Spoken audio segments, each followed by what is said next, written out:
Hello friends. तो चलिए आज के वीडियो में हम बात करेंगे जो 18 जून का जो अपना पेपर था उसका लास्ट पार्ट है। ठीक है, पार्ट 4। मैंने ऑलरेडी 3 जो आपके वीडियो थे, 3 लेक्चर थे, 1 2 3, वो अपलोड कर दिए हैं और आज के लास्ट के वीडियो में अपना जो ये पेपर है 18 जून का वो कंप्लीट हो जाएगा। देन उसके बाद में हम स्टार्ट करेंगे खेला। सितंबर वाली जो अपनी रेस्पॉन्स शीट आ चुकी है, जो हमारा अपना जो 2 सितंबर को पेपर हुआ था एनवायरमेंटल साइंस का, तो है उसका हम एनालिसिस करना स्टार्ट करेंगे। और जैसा कि आपको पता ही है, ई स्क्वायर एकेडमिक्स है चैनल। ठीक है, अगर आपको मेरा काम अच्छा लग रहा है, ठीक है, आपको लेक्चर्स आपके फ्रूटफुल है, ठीक है, तो आप चैनल को सब्सक्राइब करिए, लाइक करिए। और जो भी आपके फ्रेंड्स कलीग्स हैं एनवायरमेंटल साइंस की प्रिपरेशन कर रहे हैं यूजीसी नेट एग्जाम के लिए, उनके पास ये चैनल है, उनका एक्सेस दीजिए। ठीक है, उनके पास पहुँचिए। और मैंने जैसे बताया कि अगले जो क्लासेज है वो अपनी इस जो सितंबर वाली रिस्पॉन्स शीट है उसको मैं डिटेल के साथ आपको सोल्व कराऊंगा। ठीक है, उसमें कोई टेंशन लेने वाली बात नहीं है। तो चलिए आज के वीडियो को शुरू करते हैं हम। फर्स्ट क्वेश्चन आपका पूछा है स्मोक के कॉन्टेक्स्ट में। ठीक है, आपको बताना करेक्ट स्टेटमेंट कौन सी है स्मोक से रिलेटेड। तो रेड कलर अच्छा है या फिर कोई और कलर लूँ? ब्लू ले लेता हूँ, ठीक है, हाँ ओके। तो आपको बताना करेक्ट स्टेटमेंट इसमें रिगार्डिंग फोटोकेमिकल स्मोक। तो सबसे पहले स्टेटमेंट को छोड़ो, हम आते हैं टॉपिक पर। देखिए, स्मोक क्या होता है सबसे पहले आपको पता होना चाहिए। स्मोक होता क्या है मेन, पहले आप कंसेप्ट समझिए। कंसेप्ट जो कंसेप्ट है उसके इर्द गिर्द जो भी सारे फैक्ट हैं आपको याद होने चाहिए। ठीक है, मुंह जुबानी याद होने चाहिए, तभी आप क्वेश्चन सोल्व कर पाओगे एग्जाम में।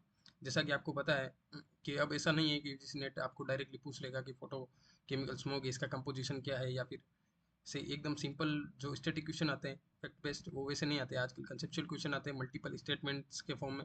अलग अलग आपको 3 4 स्टेटमेंट देंगे, फिर आपको बताना होगा कि उनमें से कौन सी करेक्ट है कौन सी इनकरेक्ट है। ठीक है, तो आप समझा करो। जैसे जैसे ओवर द टाइम आपके पेपर चल रहा है तो उसका लेवल भी इंक्रीज हो रहा है। लास्ट के 2 3 साइकिल में आपने खुद ने भी नोटिस किया होगा कि जो स्मोक ही टॉपिक है उसमें भी जो क्वेश्चन पूछने का तरीका है उनमें दिन रात का अंतर है। जो आप लास्ट के 4 5 साइकिल पहले की पेपर देख लेना, और जो अभी रिसेंटली जो आपके 2023 और 24 के पेपर है वो आप चेक कर लेना, तो आपको डिफरेंस आराम से नज़र आ जाएगा। ठीक है, तो सबसे पहले हम बात करें तो स्मोक क्या है। स्मोक आपका जो स्मोक होता है और फॉग होता है, ठीक है, इन दोनों का मिक्सचर होता है आपका स्मोक। ठीक है, इन दोनों के मिक्सचर को स्मोक बोलते हैं। अब स्मोक आपका पर्टिकुलरली पोल्यूशन की लैंग्वेज में देखें तो ये 2 टाइप का होता है। ठीक है, इसको मेनली क्लासीफाई किया गया है 2 टाइप से। अब उसके 2 टाइप कौन कौन से, एक होता है आपका लंदन स्मोक, एक होता है आपका फोटोकेमिकल स्मोक। अब ये क्वेश्चन आपका फोटोकेमिकल स्मोक से पूछा है, तो सबसे पहले हम बात करते हैं फोटोकेमिकल स्मोक की। ठीक है, ये सबसे पहले देखा गया था आपके 1943 में, ऑब्जर्व किया गया था। कहाँ पर? ये आपका हुआ था लॉस एंजलिस, जो आपके यूएसए की स्टेट है। ठीक है, लॉस एंजलिस में वहाँ पर। और इसको और भी अलग अलग नामों से जाना जाता है, जैसे कि आपका अर्बन स्मोक है, ऑक्सीडेटिव स्मोक है, डेनवर स्मोक है, ब्राउन स्मोक, और ये एक हेज होता है, ब्राउन हेज है। ठीक है, तो ये हेज के फॉर्म में पाया जाता है। तो सबसे पहले आप याद रखना। ठीक है, फोटोकेमिकल स्मोक के बारे में ये इतनी सारी चीज़ें क्या क्या है। देखिए, ये यूएसए में हुआ था सबसे पहले 1943 में। देन इसको अर्बन स्मोक बोलते हैं, ऑक्सीडेटिव स्मोक भी बोलते हैं और डेनवर स्मोक भी बोलते हैं। और ये ब्राउन हेज के फॉर्म में, ठीक है, अपन को अपियर होता है। अब फोटोकेमिकल स्मोक है वो due to the automobile emissions.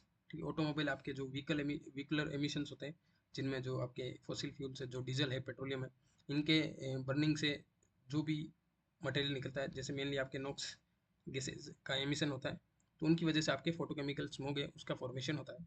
अब इसके लिए जो प्राइमरी कंपोनेंट्स हैं वो कौन कौन से रिक्वायर्ड होते हैं, तो आप देखिए, जो आपके सनलाइट होती है वो सबसे एसेंशियल कंपोनेंट है। सनलाइट, फिर इन द प्रेजेंस ऑफ, ठीक है, सनलाइट आपके कौन कौन होंगे मेन, जो आपके नॉक्स पोल्यूटेंट है, जो नाइट्रोजन ऑक्साइड्स है, नाइट्रोजन के ऑक्साइड्स, फिर आपका हुआ ओजोन जो कि एक सेकेंडरी पोल्यूटेंट है, जो आपके फॉर्म होगा इन्हीं दो के रिएक्शन से। फिर आपके वोलेटाइल ऑर्गेनिक कंपाउंड्स है जो कि मेनली हाइड्रोकार्बन्स होते हैं। ठीक है, तो ये जो मेन मेन कंपोनेंट्स है ये सबसे एसेंशियल होते हैं आपके फोटोकेमिकल स्मोक के फॉर्मेशन से। ये सारे मिलकर आपके पेन का फॉर्मेशन करते हैं और पीपीएन का फॉर्मेशन करते हैं। जो आपके परोक्सी एसिटाइल नाइट्रेट है, परोक्सी बेंजल नाइट्रेट है, इन दोनों का फॉर्मेशन करते हैं। और परोक्सी एसिटाइल नाइट्रेट है, इसका फॉर्मूला आपका देखिए ये मिथाइल ग्रुप है। फिर आपके जो CO ग्रुप्स, फिर 2 ऑक्सीजन के मोलिक्यूल है, 2 ऑक्सीजन आइटम है, देन NO2 है। ठीक है, तो आप याद रखना ये पेन का फॉर्मूला है। और ये सारी बातें आपके फोटोकेमिकल स्मोक के बारे में। फिर आपके सेकंड स्मोक है जो कौन सा है, लंदन स्मोक। लंदन स्मोक के बारे में आपको कौन कौन सी बातें याद रखनी है, देखिए ये आपके सबसे पहले देखा गया था 1952 में। ये फोटोकेमिकल स्मोक के बाद में ऑब्जर्व किया गया था लंदन स्मोक। और लंदन स्मोक आपका मेनली क्लासिकल स्मोक भी बोलते हैं इसको, और ये आपके रिडक्टिव इन नेचर होता है। जबकि आपके फोटोकेमिकल स्मोक था वो ऑक्सीडेटिव नेचर का था, और लंदन स्मोक है आपका वो रिडक्टिव नेचर का है। और ये आपके ब्राउन नहीं होता, ये आपका ग्रे स्मोक होता है, ग्रे। फिर ये विंटर में मेनली अकर होता है, और इसका मेन कंपोनेंट है आपका सल्फर है, ठीक है, सल्फ्यूरियस स्मोक भी बोलते हैं इसको। और इसमें सोक्स का अमाउंट और पीएम पार्टिकल्स है इनका अमाउंट ज़्यादा होने की वजह से ये लंदन स्मोक ऑब्जर्व किया जाता है कोई भी पर्टिकुलर अर्बन एरियाज में। और इसको न्यूयॉर्क सिटी में भी, आपके जो यूएसए की न्यूयॉर्क सिटी है वहाँ पर भी इसको ऑब्जर्व किया गया था लंदन स्मोक को, due to the coal burning. इसका जो मेन रीज़न है वो आपका कोल बर्निंग है, ठीक है, coal burning and PM particle increase in the air. तो ये जो मेन इसके कॉज ऑफ स्मोक्स हैं, ये क्या है, आपके जो कोल बर्निंग है और पीएम पार्टिकल्स हैं उनकी कंसंट्रेशन है एयर में बढ़ने के कारण आपके लंदन स्मोक का फॉर्मेशन होता है। अब इसमें जो इसके करेक्टरिस्टिक्स क्या क्या है, ये कोल्ड, डैम्प और फॉगी स्मोक होता है।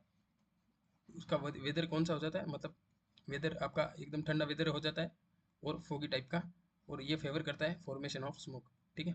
तो आप ये चीज़ें याद रखना। मैंने स्मोक से रिलेटेड आपके जो भी आपके एग्जाम में क्वेश्चन बन सकते हैं उनसे रिलेटेड सारी सारी चीज़ें बता दी है, ठीक है। अब आओ आप क्वेश्चन पर। अब क्वेश्चन क्या पूछा आपको, फोटोकेमिकल स्मोक है, इनके बारे में स्टेटमेंट बतानी। अब it is a mixture of smoke and fog, ये एकदम करेक्ट स्टेटमेंट है, जैसा कि मैंने आपको बताया। कोई भी स्मोक होगा, लंदन स्मोक होगा या चाहे फोटोकेमिकल स्मोक होगा, दोनों ही आपके स्मोक और फॉग के मिक्सचर से ही बनते हैं। फिर London smoke was a classical example of photochemical smoke, ये चीज़ सरासर गलत है, ठीक है, ये स्टेटमेंट बिल्कुल गलत है। जैसा कि मैंने बताया था लंदन स्मोक है आपका ये classical example of photochemical smoke नहीं है, ये लंदन स्मोक आपका सल्फ्यूरियस स्मोक है, फोटोकेमिकल स्मोक नहीं है, ठीक है। तो आपका बी स्टेटमेंट अगर गलत हो गया तो आपके first option and second option आपका अपने आप ही एलिमिनेट हो चुका है, ठीक है। तो आप याद रखना इसमें। ठीक है, तो ये तो इसमें कंसिडर नहीं होगा। फिर आपके जो नोक्स हैं, VOCs and SO2 are essential in the gradient of the photochemical smoke. अब इसमें नोक्स और VOCs तो है, लेकिन SO2 इसमें एसेंशियल ग्रेडियंट नहीं होता। चलिए कोई नहीं, ठीक है। फिर डी स्टेटमेंट आपका photochemical smoke is formed maximally when the sun is overhead during the summer season. ये समर स्मोक है, मैंने बताया था आपको, ये रहा, इसमें लिखा हुआ है। हम्म, ठीक है, हाँ, ये आपका समर स्मोक होता है, आप याद रख लेना इसमें, मेनली समर में अकर होता है, ठीक है, इसलिए सनलाइट इसमें रिक्वायर्ड होती है। डी ऑप्शन आपका करेक्ट है, and aldehyde ozone and important constituent of the photochemical smoke. E भी आपका सही है, तो CDE ऑप्शन आपका करेक्ट होगा इसमें। इसमें मेनली अगर मेरे अकॉर्डिंग देखें तो आप, मैं सी स्टेटमेंट को कंसिडर नहीं करूँगा, तो option third is correct answer. क्योंकि आपके सी स्टेटमेंट में आपके नोक्स और VOCs तो थे, लेकिन SO2 इसका एसेंशियल कंपोनेंट नहीं है, एसेंशियल ग्रेडियंट नहीं है, ठीक है। तो आप याद रखना इसमें, आप मेन इन्फॉर्मेशन है इनको याद रखो, ठीक है। 18 जून के वैसे भी पेपर में बहुत सारे क्वेश्चन गलत है, तो इसी में मेरे को लगता है ये भी क्वेश्चन इसके ऑप्शन ढंग से इसने डिज़ाइन नहीं कर रखे हैं NTA ने, पता नहीं क्या दिक्कत है इनको। चलिए अपन नेक्स्ट क्वेश्चन पर चलते हैं। अब नेक्स्ट क्वेश्चन क्या है आपका, देखिए ये क्वेश्चन आपको पूछा है कि अरेंज करना आपको फॉलोइंग गैसेस को increasing rate of diffusion during the aeration process, ठीक है। तो आपको एरिएशन प्रोसेस का जो ऑर्डर है इनका, डिफ्यूजन का ऑर्डर, उनके ऑर्डर में आपको इंक्रीजिंग रेट के ऑर्डर में इनको अरेंज करना है, ठीक है। तो मेनली आपको सबसे पहले पता होना चाहिए एरिएशन क्या होता है। एरिएशन क्या होता है, एरिएशन आपके वेस्ट जो वाटर ट्रीटमेंट है, ठीक है, ट्रीटमेंट वाटर ट्रीटमेंट की एक प्रोसेस है, aeration it's part of water treatment, ठीक है। इसमें क्या होता है, जो आपके वाटर है वो कॉन्टेक्ट विद द एयर, ठीक है, वाटर को एयर के कॉन्टेक्ट में लाया जाता है, जो कि आपके इसका मेनली काम क्या है, ये इंक्रीज कर देता है एसिडिटी वाटर की, ठीक है, to remove the various gases from the water like H2S, CO2 आदि, ठीक है। H2S है जो कि आपको पता है जो ओडोर फॉर्म करती है पानी में, जिससे स्मेल फॉर्म हो जाती है, तो इन सारी गैसेस को हटाने का काम करते हैं एरिएशन प्रोसेस। अब एरिएशन का जो मेन टारगेट्स है ये क्या क्या है, to remove the colour, turbidity and odour, ठीक है। मेनली आप ये तीन जो प्रॉपर्टीज है याद रखना आप, कलर को भी हटा देता है, टर्बिडिटी है और अडोर, इन तीनों को कम करने का काम करता है, ठीक है। फिर आपके वो जो वोलेटाइल फिनॉल्स होते हैं उनको भी रिड्यूस करता है, ह्यूमिक एसिड्स होते हैं जो वाटर में, इनको भी रिड्यूस करता है। फिर कलर कोजिंग कंपाउंड्स है जैसे आपके फेरस है और मैग्नीज है, ठीक है, इन दोनों को भी रिमूव करने का काम करता है। और जो मेनली आपके एरिएशन प्रोसेस कौन से पानी में रिक्वायर्ड होती है, तो सबसे पहले आप याद रखना जो ग्राउंड वाटर होता है, ग्राउंड वाटर आपको पता है डेप्थ से निकालते हैं अपन ग्राउंड के अंदर से, तो इसमें जो ऑक्सीजन की कंसनट्रेशन होती है बहुत कम होती है। तो इसीलिए इसका एरिएशन करना बहुत ज़रूरी होता है। और जो आपका सरफेस वाटर होता है, जो लेंटिक इकोसिस्टम होते हैं, एक्वेटिक इकोसिस्टम, वहाँ पर आपको पता है जो स्टेगनेट वाटर होता है, ठहरा हुआ पानी होता है, तो उसमें जो ऑक्सीजन की इनर वाटर में सप्लाई होती है ऑक्सीजन की, वो कम होती है। इसलिए वहाँ पर एरिएशन की प्रोसेस रिक्वायर्ड होती है। जबकि जो आपके स्ट्रीम्स होती है, लाइक, ठीक है, स्ट्रीम्स हैं और भी रिवर्स हैं, ठीक है, वो तो आपके होती है लोटिक, जो इकोसिस्टम होता है उनका पार्ट होती है। तो वो बहते हुए आपके ऑक्सीजन के कॉन्टेक्ट में होती है डायरेक्टली एटमॉस्फेयर के, तो वहाँ से उनका एरिएशन हो जाता है। लेकिन जो ग्राउंड वाटर और सरफेस वाटर होता है, इनका एरिएशन करना हमको ज़रूरी होता है, ठीक है। अब एरिएशन प्रोसेस में क्या होता है, जो एक मेथड है आपका डिफ्यूजन, डिफ्यूजन के थ्रू अलग अलग गैसेस को डिफ्यूज़ किया जाता है पानी के अंदर, ठीक है। तो इस प्रोसेस में एरिएशन के लिए इस प्रोसेस का यूज़ किया जाता है, डिफ्यूजन प्रोसेस का, जिसकी एफिशिएंसी है आपके मैक्सिमम होती है, ठीक है। मैक्सिमम एफिशिएंसी होती है आपके डिफ्यूजन की, डिफ्यूजन मेथड है उसकी। और भी अलग अलग मेथड यूज़ किए जाते हैं इस एरिएशन प्रोसेस में, जैसे कैस्केड मेथड है और जो आपकी स्प्रिंकल मेथड है, ठीक है। तो आप याद रखना मेनली आप डिफ्यूजन मेथड। अब आपको बताना है जो इंक्रीजिंग रेट है, ठीक है, डिफ्यूजन प्रोसेस में ये किसका सबसे ज़्यादा होता है, ठीक है। इन गैसेस को अरेंज करें तो आप सबसे पहले मैं बताता हूँ, जो आपकी हाइड्रोजन गैस होती है वो सबसे हल्की होती है, हाइड्रोजन गैस सबसे हल्की होती है। तो इसका जो पहले तो आपके जो डिफ्यूजन रेट है गैसेस का, वो उनके डिपेंड करता है आपके इनका मोलिकुलर वेट कैसा है, ठीक है, गैसेस का एटॉमिक वेट। क्योंकि जिसका वजन ज़्यादा होगा वो उतना ही धीरे चल पाएगा, ये तो आप मानते हो, एकदम जनरल टर्म है, ठीक है। एक मोटे आदमी को अगर आप भगोगे और एक हल्के आदमी को भगोगे, तो हल्का आदमी ज़्यादा इजीली आपके ज़्यादा मूव कर पाएगा, ठीक है, कम टाइम के अंदर, जबकि मोटा आदमी को ज़्यादा टाइम लग सकता है, ठीक है। तो सबसे पहले आप याद रखना कि जो सबसे ज़्यादा होती है आपके रेट, वो आपके हाइड्रोजन की होती है, और सबसे कम होती है आपके ब्रोमीन की, क्योंकि ब्रोमीन का मोलिकुलर वेट होता है वो काफ़ी कम होता है, ठीक है। ब्रोमीन के बाद में आप देखिए तो क्लोरीन इसमें आएगा, ठीक है। क्लोरीन आपका अगेन हेलोजन कंपाउंड, ठीक है, क्लोरीन गैस है जो हेलोजन गैस होती है, ठीक है। तो आपका जो ई सी, देन आपका डी आ गया ओजोन, फिर आपका हो गया ऑक्सीजन, फिर आपका हो गया हाइड्रोजन। तो option third is correct answer होगा आपका। और आप याद रखना ये एडिशन प्रोसेस के बारे में बातें, ठीक है। मैं आपके हर टॉपिक क्लियर कराते हुए चल रहा हूँ, ताकि आपको अगेन एडिशन से रिलेटेड कोई चीज़ देखने की जरूरत ना पड़े, ठीक है। अब ये क्वेश्चन है आपका अगेन करंट अफेयर्स पोर्शन से, ठीक है। अब ऐसा ही क्वेश्चन आपका, जैसे मैं आपको 2 सितंबर वाली जो रिस्पॉन्स शीट होगी उसका जब एनालिसिस करूँगा तब आपको बताऊँगा कि ऐसा क्वेश्चन आपका अभी जो 2 सितंबर वाला एग्जाम हुआ था उसमें भी पूछा था कि इंडिया का टुवर्ड्स द वर्ल्ड आपका रिसेंटली कौन सा कंट्रीब्यूशन है ग्लोबल स्टेज पर, जो कि इंडिया ने कंट्रीब्यूट किया है। तो आपका ये इंडियन बिग कैट अलायंस था, उसका आंसर होगा। और इस इंडियन बिग कैट अलायंस है, इससे पहले आपके कौन सा था, इंडियन सोलर अलायंस है, जो कि इंडिया की देन है पूरे पूरे वर्ल्ड को, ठीक है। तो आप याद रखना इसमें। अब recently International Big Cat Alliance to curb poaching in Asia was announce, which of the following countries will have the headquarter of IBCA. तो इसका सिंपल सा आंसर था इंडिया। अगर आपने ये करंट अफेयर्स में अगर ये चीज़ आपके आंखों के सामने आई है, तब तो आप इस क्वेश्चन को इजीली कर देते, नहीं तो आपसे ये नहीं हो पाता, ठीक है। अगर तुक्का ही मारो भले, सिंपल सी बात है। और ये रही आपके जो पीआईबी का जो न्यूज़ कटआउट है, वो cabinets approve establishment of the International Big Cat Alliance, ठीक है। ये देखिए 29 फेब की न्यूज़ है। अब इसमें जो आपके नरेंद्र मोदी जी प्रधानमंत्री थे, इन्होंने इसका उद्घाटन किया था, inauguration, with A one time budgetary support 150 crore for a period of 5 years. अब याद रखना इन फ्यूचर क्या पता क्वेश्चन पूछ ले, तो कितने जो फंड है अलॉटमेंट 150 करोड़ है 5 साल के लिए, ठीक है, 5 ईयर्स, 5 ईयर्स 2023-24 है, 23-24 से लेकर के आपके 27-28 तक, ठीक है। तो आप याद रखना ये इंपॉर्टेंट इन्फॉर्मेशन।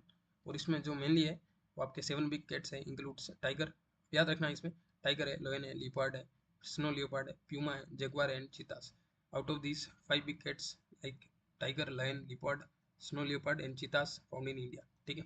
इनमें से 5 है आपके इंडिया में पाई जाती है, जबकि पूमा और जगुआर है वो इंडिया में स्पीसीज ये नहीं मिलती है, जबकि ये साउथ एशिया के अलग पार्ट्स, अदर जो कंट्रीज है उनमें मिल जाती है, ठीक है। तो आप याद रखना इसमें, काफ़ी इंपॉर्टेंट है इंडियन बिग कैट, ठीक है, इंटरनेशनल बिग कैट अलायंस। चलिए नेक्स्ट क्वेश्चन की तरफ चले। तो आपको अरेंज करना है, ये अगेन आपके एनवायरमेंटल लेजिस्लेशन पोर्शन से ये क्वेश्चन पूछा है कि पॉलिसीज़ है एनवायरमेंट से रिलेटेड, इनको क्रोनोलॉजिकल ऑर्डर में ठीक है, आपको सेटल करना है। सबसे पहले कौन सी हुई थी, सबसे बाद में कौन सी हुई थी। सिंपल सा स्टैटिक क्वेश्चन है, अगर आपने पढ़ा होगा तो आपको याद होगा। अब इतना तो आपको पता है, जो नेशनल क्लीन एयर प्रोग्राम है ये सबसे रिसेंटली हुआ है, ठीक है। इन सारों में से आपका ये 2019 में अभी ही लॉन्च किया गया था बाय द मिनिस्ट्री, MOEFCC। क्यों किया गया था, ताकि अपने जो इंडिया कंट्री में अक्रॉस स्टेट्स, ढेर सारे स्टेट्स में बहुत सारी जो सिटीज़ है, जो मेनली जो मेट्रोपोलिटन सिटीज़ होती है, वो काफ़ी पोल्यूटेड रहती है। तो उनको उनके पोल्यूशन के लेवल को कम करने के लिए वहाँ पर फ्रेमवर्क तैयार करना, ठीक है। मेन इसका उद्देश्य यही था आपके नेशनल क्लीन एयर प्रोग्राम का। ये 2019 में आया था। तो आपका सबसे लास्ट में आपका BO का, ठीक है। आपको इतना तो पता था। अब मैं आगे और बात करूँ तो नेशनल एग्रीकल्चर पॉलिसी थी, वो आपके 2000 में आई थी। फिर आपके 2006 में नेशनल एनवायरमेंटल पॉलिसी थी, वो 2006 में आई थी, ठीक है। 2006 में और क्या आया था, इसे मैं बताता हूँ। आपका नेशनल जो नहीं, नेशनल नहीं, इसको आप बोल सकते हो जो आपके राइट्स फॉरेस्ट राइट्स एक्ट, ठीक है। 2006 में आया था ये भी। और 2006 में आपके एनवायरमेंटल पॉलिसी थी नेशनल, वो भी आपके रिलीज की गई थी, ठीक है। फिर नेशनल फॉरेस्ट पॉलिसी है, वो 1988 में आई थी, जो कि आपके टिम्बर और नॉन टिम्बर प्रोडक्ट्स होते हैं, ठीक है। Both of products forest products हैं, उनके लिए आई थी। टिम्बर और नॉन टिम्बर दोनों कैटेगरी के प्रोडक्ट्स के लिए नेशनल फॉरेस्ट पॉलिसी आई थी। फिर आपका नेशनल वाटर पॉलिसी है, वो आपके सबसे पहले इसको लाया गया था 1987 में। अब 1987 में और क्या हुआ था, तो आपको पता होना चाहिए। 1987 में क्या हुआ था, मॉन्ट्रियल प्रोटोकॉल, ठीक है। मॉन्ट्रियल प्रोटोकॉल मॉन्ट्रियल प्रोटोकॉल हुआ था regarding the ozone depleting substance, ठीक है। आपको पता है, जिसके तहत आपके 16 सितंबर को ओजोन डे मनाया जाता है, जो कि अभी आने वाला है कल परसों, ठीक है। तो आप याद रखना, इसमें मॉन्ट्रियल प्रोटोकॉल है। मॉन्ट्रियल प्रोटोकॉल से आपके जस्ट पहले आपका 1985 में वियना, ठीक है, वियना कन्वेंशन हुआ था, ये भी रिगार्डिंग द ओजोन, ठीक है। तो आप याद रखना ये चीज़ें, ये सारी लिंक करके पढ़ोगे तो आपको इजीली याद हो जाएगा, ठीक है। अब नेशनल वाटर पॉलिसी है, वो 1987 में आया था और 2002 में इसको अमेंड किया था। फिर 2012 में अगेन आपका इसमें अमेंडमेंट किया गया था। तो आप याद रखना इसमें सारी चीज़ें। आप हाँ, अब ऑप्शन मेरे को दिख नहीं रहे, तो आप अपने आप मैच कर लेना, ठीक है, ध्यान रखना। चलिए नेक्स्ट क्वेश्चन की तरफ मूव करते हैं। नेक्स्ट क्वेश्चन आपका पूछा है ये एनवायरमेंटल मूवमेंट्स है, ठीक है। काफ़ी इंपॉर्टेंट टॉपिक है, जैसा कि आप सबको पता ही है कि एनवायरमेंटल मूवमेंट्स है, ये आपके मास्टर्स लेवल पर जो एंट्रेंस होता है CUT PG का एग्जाम, उसके लिए भी काफ़ी इंपॉर्टेंट टॉपिक होता है। हर साल इसमें से क्वेश्चन पूछे जाते हैं। अब इसमें जो मेन आपके मैं बताता हूँ। सबसे पहले हम बात करें तो अपिको मूवमेंट, अपिको नहीं, अपन सबसे पहले बात करते हैं विष्णु मूवमेंट, ठीक है। विष्णु मूवमेंट, ठीक है। सबसे पहले आपके एनवायरमेंट मूवमेंट था, ये आपके 70s में हुआ था, 70s में हुआ था। और इसमें जो लीड करेक्टर थी वो अमृता देवी बिश्नोई, ठीक है। अमृता देवी बिश्नोई थी। ये आपके राजस्थान में जो खेजड़ली डिस्ट्रिक्ट है झुंझुनू में, वहाँ पर हुआ था। तो याद रखना आप, विष्णु मूवमेंट सबसे पहले हुआ था। देन हम बात करें तो फिर चिपको मूवमेंट है, वो आपके चंडी प्रसाद भट्ट और सुंदरलाल बहुगुणा है, 1973 में उत्तराखंड जो रीजन है उत्तरांचल का, वहाँ पर हुआ था। चिपको मूवमेंट है तो चमोली डिस्ट्रिक्ट इसका आंसर होगा, ठीक है। चमोली आपके उत्तराखंड में है। फिर मैं बात करूँ तो आपके जो अपिको मूवमेंट है, ये आपका हुआ था कर्नाटक में। और इसमें जो मेन लीड कैरेक्टर थे, लीडरशिप किसके हाथ में थी, वो आपके पांडुरंगा हेगड़े नाम के जो व्यक्ति थे, उनके हाथ में थी। पांडुरंगा हेगड़े। अपिको मूवमेंट कर्नाटक में हुआ था, ठीक है, याद रखना। फिर आपके जो सेव साइलेंट वैली मूवमेंट है, वो आपका 1978 में हुआ था, जिसमें आपके केरला शास्त्र साहित्य परिषद और वहाँ के लोकल पीपल्स हैं, ये सारे जो वहाँ पर प्रोजेक्ट था उसके अगेंस्ट खड़े हो गए थे। जो एक हाइड्रो इलेक्ट्रिक प्रोजेक्ट था, उसकी वजह से बहुत सारे वहाँ पर लोकल पीपल थे, उनको वहाँ से हटाया जा रहा था। तो इसीलिए वहाँ पर वो लोग सारे इसके अगेंस्ट खड़े हो गए और सेव साइलेंट वैली मूवमेंट को चलाया था इन्होंने। और ये आपका हुआ था केरल के पलक्कड़ डिस्ट्रिक्ट में, ठीक है। तो आपका डी का हो गया 2, डी का 2 ए के ऑप्शन में, ऑप्शन 4 इज करेक्ट आंसर। ए का हो गया आपका 3, ए का 3 आपका शिमोगा डिस्ट्रिक्ट है, ठीक है। शिमोगा डिस्ट्रिक्ट आपका कर्नाटक में है, याद रखना आप। पलक्कड़ डिस्ट्रिक्ट आपका हो गया केरल में। फिर सिंहभूम डिस्ट्रिक्ट में आपके जो जंगल बचाओ आंदोलन है 1982 में हुआ था, 1982 में जंगल बचाओ आंदोलन वो सिंहभूम डिस्ट्रिक्ट में हुआ था मेनली। वहाँ पर भी जो माइनिंग रिलेटेड इश्यूज थे, माइनिंग की वजह से आपके वहाँ पर ढेर सारे जो फॉरेस्ट थे उनको काटा जाना था, तो इसीलिए उसके अगेंस्ट आपके ये मूवमेंट हुआ था। फिर एक और मूवमेंट आपका नर्मदा बचाओ आंदोलन है, 1985 में हुआ था। 1985 में इसकी जो मेन लीडर थी आपके, कौन थी? मेधा पाटेकर। मेधा पाटेकर, ठीक है, मेधा पाटेकर, याद रखना आप। और ये आपके मेनली जो नर्मदा रिवर पर अलग अलग टाइप के जो हाइड्रो इलेक्ट्रिक प्रोजेक्ट्स हैं, ठीक है, उनके अगेंस्ट था। अब इसी एनवायरमेंटल मूवमेंट से रिलेटेड आपके प्रीवियस ईयर में भी क्वेश्चन आ चुका है, जो आपका मार्च का एग्जाम हुआ था उसमें। अब इसमें क्या पूछा है कि किसने लीड किया था तरुण भारत संघ को, which made water available around the year in the wells, ठीक है।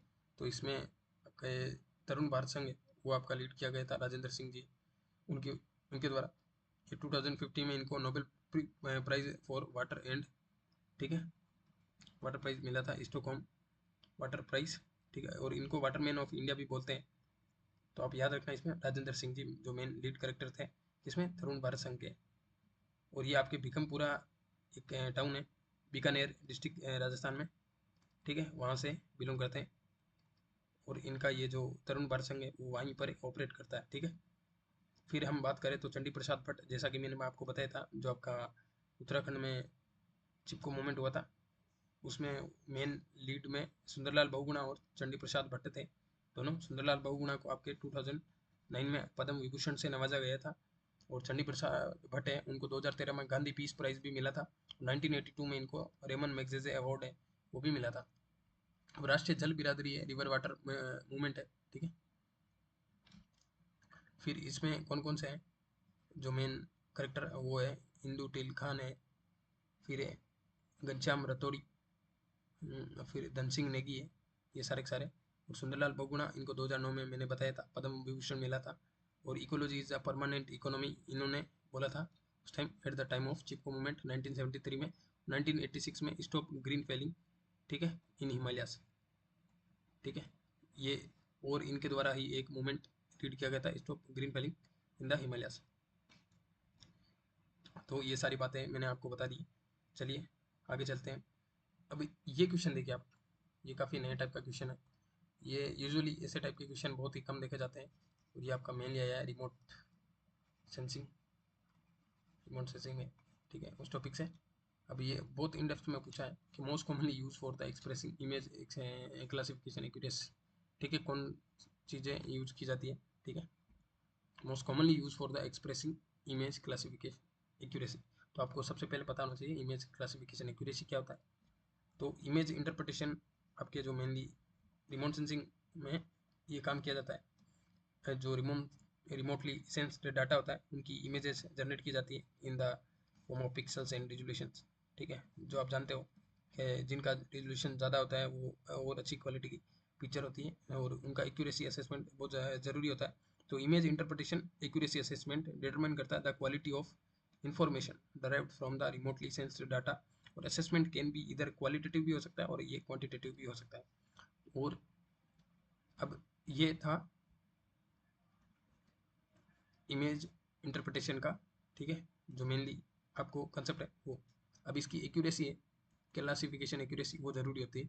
अब उसको करने के लिए आपके कौन कौन से टूल यूज़ किए जाते हैं, तो आप याद रखना इसमें, अब डायरेक्टली याद ही रखना इसमें। एक कन्फ्यूजन मैट्रिक्स का यूज़ किया जाता है, एक होता है आपका कंटेंजेंसी टेबल, ठीक है, और एक होता है आपका एरर मैट्रिक्स। याद रखना आप, कन्फ्यूजन मैट्रिक्स इसमें दो है, ठीक है। मैट्रिक्स कौन कौन सी है? मैट्रिक्स आपके दो है, एक है आपके कन्फ्यूजन मैट्रिक्स, एक आपकी एरर मैट्रिक्स, ठीक है।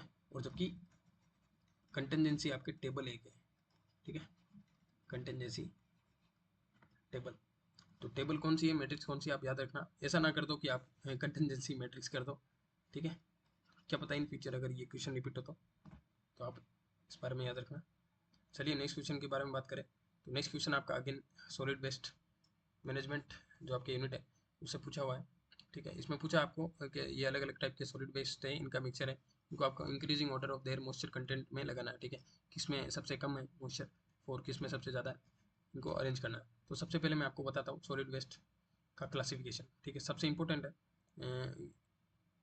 और हर बार ऐसा क्वेश्चन आता है, ठीक है। अभी जो 2 सितंबर को पेपर हुआ था आगे उसमें भी ऐसा ये क्वेश्चन आया था। तो आप सबसे पहले याद रखना कि सॉलिड वेस्ट क्या होता है, ठीक है। सॉलिड वेस्ट वो होता है जो सॉलिड हो, ठीक है, ऐसा वेस्ट जो सॉलिड हो, जो कि अलग अलग रीजन से निकलता है, जो भी हम ह्यूमन एक्टिविटीज़ के थ्रू। अब इसको रिफ्यूज़ भी बोलते हैं, इसका एक और नाम है, अल्टरनेटिव नाम, वो आपका रिफ्यूज़ है, ठीक है। इसमें क्या होता है, मेनली आपके जो 50/50 का मिक्सचर होता है, किसका, रबिश का और गार्बेज का, रबिश और गार्बेज का 50/50 का मिक्सचर होता है। हम कह सकते हैं इसे जनरल टर्म में, ठीक है, 50/50 का मिक्सचर होता है रबिश और गार्बेज का, सॉलिड वेस्ट का, रिफ्यूज़ का। अब सॉलिड वेस्ट को अगेन आपके दो पार्ट में डिवाइड किया गया है, एक तो होता है आपके आउटर वेस्ट, एक होता है आपके municipal solid waste. Municipal solid waste होता है, एक होता है आपका आउटर वेस्ट। अब आउटर वेस्ट है, उसमें अलग अलग टाइप के, जैसे आपका कंस्ट्रक्शन से रिलेटेड वेस्ट हुआ, ऑटोमोबाइल इंडस्ट्री से रिलेटेड वेस्ट हुआ, और इंडस्ट्रियल वेस्ट होता है, ये सारे इसके अंडर कंसिडर किए जाते हैं, ठीक है।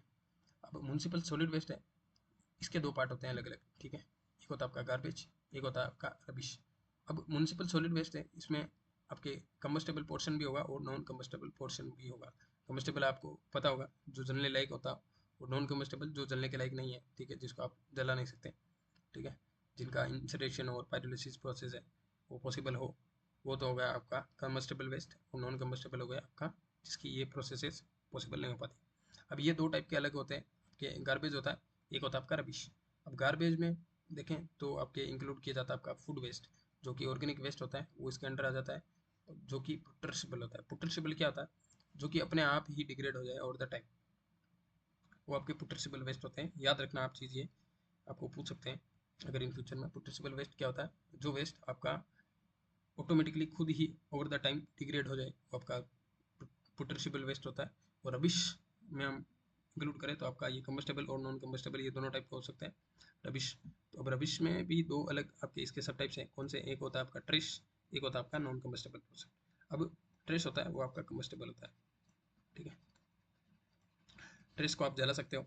इसका मतलब क्या है, इसमें आपका मॉइस्चर कंटेंट है वो मिनिमम होगा, ठीक है, वो कम होगा, ठीक है। और रबिश में अगर हम देखें तो रबिश में आपके कम्बस्टेबल और नॉन कम्बस्टेबल दोनों पोर्शन आते हैं, तो इसमें मॉइस्चर कंटेंट होगा, ठीक है, ज़्यादा होगा अगर हम कंपेयर करें तो ट्रेस के मुकाबले, तो इसमें ज़्यादा होगा। फिर आपके गार्बेज में और ज़्यादा होगा, फिर आपका म्यूनसिपल सॉलिड वेस्ट में उसमें और ज़्यादा होगा। अब हम बात करें तो कैलोरीफिक वैल्यू क्या होता है, कैलोरीफिक वैल्यू होती है आपके म्यूनसिपल सॉलिड वेस्ट की 3 से, ठीक है, 3 से 4 हज़ार के आसपास, ठीक है, 3 से 4 हज़ार किलो कैलोरी पर केजी, ये इसकी होती है आपके इसकी कैलोरीफिक वैल्यू। अब जैसे हम बात करें तो डेंसिटी की, जैसे मैं यहाँ लिख देता हूँ कि जो डेंसिटी होती है वो गार्बेज की सबसे ज़्यादा होती है, ठीक है, गार्बेज वेस्ट होता है इसकी ज़्यादा होती है विद, अगर हम कंपेयर करें तो इसकी डेंसिटी आपके कम होती है रबिश की, रबिश की डेंसिटी कम होती है, लेकिन गार्बेज वेस्ट होता है ऑर्गेनिक वेस्ट, इसकी डेंसिटी होती है ज़्यादा, ठीक है। अब कैलोरीफिक वैल्यू हाईएस्ट किसकी होती है वो आप बताना मेरे को कमेंट सेक्शन में लिख के, अगर आपने ये लेक्चर देखा है, यहाँ तक पहुँचे हो, ठीक है। मैं पहले बता देता हूँ, अगर आपको ये लेक्चर देखने हैं तो आप पूरे देखना, नहीं तो मत देखना प्लीज़, ठीक है, फिर आप कुछ और पढ़ लेना, किसी और के लेक्चर देखना देख लेना, लेकिन अगर आपने अगर क्लास स्टार्ट कर दी तो आप पूरा अंत तक देखना, तभी आपका फ़ायदा होगा, नहीं तो नहीं होगा, नहीं तो फ़ायदा नहीं होगा, सच बता रहा हूँ। अपना टाइम वेस्ट मत करना, ऐसे बीच बीच में देख के छोड़ने से कुछ नहीं होगा, ठीक है। चलिए अब क्वेश्चन पर आते हैं। तो आप याद रखना इसकी कैलोरीफिक वैल्यू आपके 3 से 4 हज़ार के किलो कैलोरी पर केजी के हिसाब से होती है, और आपको बताना है क्या कमेंट सेक्शन में कि हाईएस्ट आपके जो कैलोरीफिक वैल्यू होती है वो किस टाइप के वेस्ट की होती है, ठीक है। अब आपको अरेंज करना है इसको following solid waste type in the increasing order of their moisture content. तो आपको सबसे पहले पता होगा कि एनिमल सॉलिड्स हैं और ऑर्गेनिक वेस्ट है, जो 100% एनिमल और ह्यूमन टिश्यूज़ है वो आपके ऑर्गेनिक वेस्ट होंगे, ठीक है, इनमें सबसे ज़्यादा आपका मॉइस्चर कंटेंट होगा। तो सबसे पहले आपको ये तो पता चल गया होगा, आपका 2 और 4 ऑप्शन है वो आपका इसमें कंसिडर नहीं होगा, ठीक है, ये सीधे गलत हो गए, डी हो गया इसमें लास्ट में सबसे। अब हम शुरू करें तो ये सबसे पहले होगा ट्रेस, जैसा कि मैंने बताया था ट्रेस आपका कम्बस्टेबल पोर्शन होता है, ठीक है, इसमें मॉइस्चर कंटेंट सबसे कम होता है, तो 100% ट्रेस है, तो ये इसमें सबसे कम होगा आपका मॉइस्चर कंटेंट। फिर आपके जो गार्बेज है उसमें आपके मैंने बताया था मॉइस्चर कंटेंट ज़्यादा होता है, इसमें ऑर्गेनिक वेस्ट इंक्लूड हो जाता है, तो यहाँ पर देखिए आप गार्बेज का अमाउंट यहाँ पर कम है और यहाँ पर ज़्यादा है, ठीक है, यहाँ पर ज़्यादा है ना। तो आपके जो बी पोर्शन है देन रबिश, ठीक है, तो ए के बाद में आपका आएगा बी, इसमें रबिश है, रबिश 80% है, इसमें मॉइस्चर कंटेंट कम होता है, और गार्बेज है, तो गार्बेज की वैल्यूज कम है, तो इसलिए इसका मॉइस्चर कंटेंट कम होगा। ए के बाद में बी आएगा, देन सी आएगा, अगेन सी क्यों आएगा, यहाँ पर अभी 50-50 हो गया रेशियो, तो इसमें जो मॉइस्चर की मात्रा है वो बी ऑप्शन से ज़्यादा होगी। ठीक है, हमको इंक्रीजिंग ऑर्डर में लगाना है इसको। ठीक है, देन आपका हो गया ई, जिसमें गार्बेज आ गया, जिसमें रबिश कम हो गया और गार्बेज का अमाउंट 65% हो गया। फिर आपका लास्ट में आ गया डी, एनिमल सॉलिड्स है और ऑर्गेनिक वेस्ट है, जो ह्यूमन टिश्यूज वेस्ट है, इसमें सबसे ज़्यादा होता है आपका मॉइस्चर कंटेंट। तो आपका ऑप्शन थर्ड है, आपका करेक्ट आंसर होगा इससे। चलिए नेक्स्ट क्वेश्चन की तरफ मूव करते हैं। नेक्स्ट क्वेश्चन आपका एनवायरमेंटल टॉक्सिकोलॉजी टॉपिक से पूछा है। ये काफ़ी अलग टाइप से क्वेश्चन है, मेरे को तो खुद को ही थोड़ा अटपटा सा लगा था, पता नहीं ऐसा क्वेश्चन क्यों पूछते हैं। अब इसमें आपको बताना है जो LD50 वैल्यू है, LD50 वैल्यू आपको पहले पता होना चाहिए ये क्या होती है। ठीक है, ये होती है आपके लीथल डोज। ठीक है, लीथल डोज ऐसी डोज जो कि आपके किसी भी ऑर्गेनिज्म को देने पर उसके लिए लीथल हो। ठीक है, जो उसके मौत का कारण, कॉज ऑफ डेथ बन सकती है। अगर उसकी 50% भी कंसनट्रेशन आपके लीथल होगी तो वो आपका LD50 कैटेगरी में आ जाएगा। और इसकी जो यूनिट है वो कौन सी होती है, mg/kg। ठीक है, पर kg आप कितना mg अमाउंट में डोज दे रहे हैं वो आपकी लीथल डोज होगी। तो LD50 वैल्यूज़ है, आपको इंक्रीजिंग बताना है। तो सबसे पहले आपको पता होना चाहिए कि इंक्रीजिंग वैल्यूज़ ऑफ LD50 है। तो इसमें अगर हम पहले मेन कंसेप्ट देखें तो इसमें आपको चेक करना है कि कौन सा जो मैटर होगा या फिर कौन सा कंपाउंड होगा जिसकी LD50 वैल्यूज अगर हम कम यूज़ करें, ठीक है, तब वो लीथल डोज में हो जाएगा काउंट। कम इसका मतलब क्या है, वो ज़्यादा लीथल है, उसकी थोड़ी सी भी कंसनट्रेशन है वो आपके लिए लीथल हो सकती है, और अगर उसकी ज़्यादा होगी कंसनट्रेशन तो वो आपके लीथल होगी। तो सबसे पहले हम बात करें तो आर्सेनियस एसिड होता है, वो आपका सबसे लीथल होता है। ठीक है, आर्सेनियस एसिड है वो आपका सबसे लीथल होता है। फिर आर्सेनिक एसिड है वो सबसे लीथल होता है। ठीक है, मतलब इसका मतलब ये है कि आर्सेनियस एसिड होता है, उसकी आपके लोएस्ट टू लोएस्ट कंसनट्रेशन होगी, वो भी आपके लीथल डोज का काम कर देगी, वो कॉज ऑफ डेथ बन जाएगी। ठीक है, देन आपका आर्सेनिक एसिड हो गया। उसके बाद में मैं बात करूँ तो डाई मिथाइल आर्सेनिक एसिड है। ठीक है, इसमें देखिए आप जो मिथाइल ग्रुप है इसको ऐड कर दिया गया है, तो आपका ABD, देन आपका C है जो आर्सेनो कोलाइन है, वो आपका इस कैटेगरी में आ जाएगा, D के बाद में C, देन आपका E वापस आ जाएगा लास्ट में आर्सेनो बेटाइन। ठीक है, आर्सेनो बेटाइन है।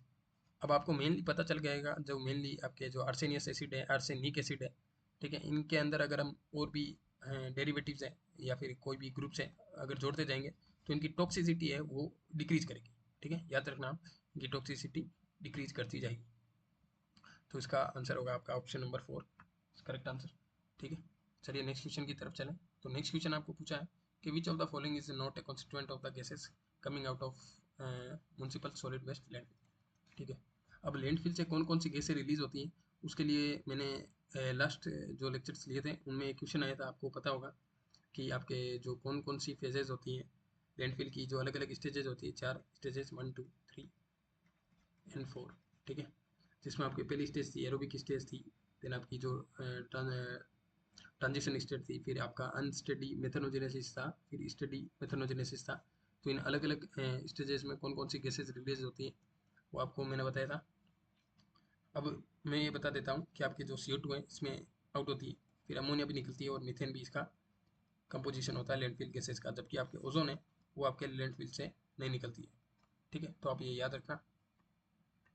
अब ये क्वेश्चन आपका पूछा है which of the following is a natural pesticide that has been used for the human for centuries. ठीक है, नेचुरल पेस्टिसाइड कौन सा आपको ये बताना है। ये क्वेश्चन आपका अगेन एनवायरमेंटल टॉक्सिकोलॉजी पोर्सन से आया है। ठीक है, तो विच ऑफ द फॉलोइंग आपको बताना है कि नेचुरल पेस्टिसाइड है जो कि आपके हजारों सालों से यूज होता जा रहा है। तो इसका आंसर है आपका ऑप्शन नंबर 3 जो पायरेथ्रिन्स है वो। अब पायरेथ्रिन्स क्या है, ये किससे एक्सट्रैक्ट किया जाता है, आपके जो पायरेथ्रम प्लांट्स है, ठीक है, जो एक पेरेनियल प्लांट्स है। ठीक है, पेरेनियल प्लांट है,